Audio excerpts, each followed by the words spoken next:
गाडी माळ कोण जाऊ द्या, नाही गाडी वस्ती कोण जाऊ द्या, गाडी जाग्यात येईल आणि आनंद त्याला कीर्तनकार म्हणायचं.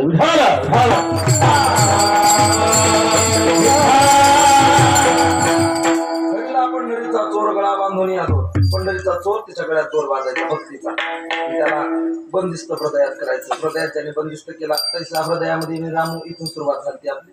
तो का मिळाला की मग झालं. मग गवळणीला त्या सासूला विचारलं, काढलं काय येडेपणा करायली, चहात साखर टाकायली, भाजीत मीठ टाकायचं तर साखर टाकायली, चहात मीठ टाकायली, तुझा कशाला मिळाला नाही. पाहुणे जेवायला बसले, पाहुण्याने चटणी मागितली, हिने मिस्त्रीच मागितली.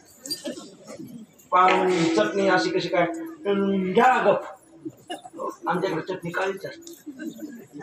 असं कसं जमत, ती वेळी झाली होती. दादाने गोड मग अशी प्रमाण दिलं. मग तो सुदबुदूक होईल, सगळं विसरली. बाई काय झालं नेमकं तुला, नेमकं काय असं येडेपणा का करतो. समजा एखाद्या पोराला लग्न करायचं काही इच्छा, मला 2 वर्ष लग्न करायचं नाही, आणि हळूच त्याच्या आवडत्या पोरीचं नाव अरे तिची तुझ्याकरता जागा आली, तुझ्याकरता स्थळ आलं, मग त्या हातात ठिकाणी जमीन घालते तुमच्या मनात बघा. तसं माझी इच्छा नव्हती, पण आबा म्हणतात म्हणून आबाच्या शब्दाच्या माहीत कसं होतं पैता त्या आबाचा सबूत मी काही वलांडला का, आवडती म्हणून सांग ना, आबाचा सबूत वलांडला नाही. आणि घे करून येळवर बाबू नाही. चला आपल्या पार्टी चला, एवढं सोपं नाही मला.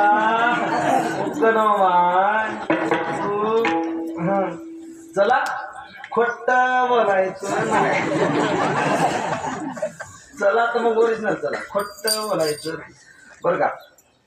मग तिला विचारलं काय झालं, ती म्हणत त्या नंदाच्या पोराचं येडं लागलं. पाहिला तू नाही पाहिला. मग मला गवळणीने सांगितलं, गवळणीने त्याचं वर्णन केलं. तो मला एवढा आवडला, त्या वर्णनावरून एवढा आवडला. त्या आवडीनं माझ्या मनात घर निर्माण केलं. गवळणीची नाणवऱ्यांची एकतर्फी व्यक्तता पहिली.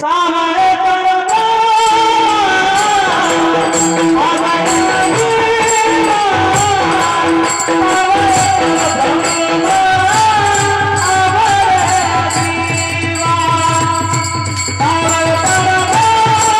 you.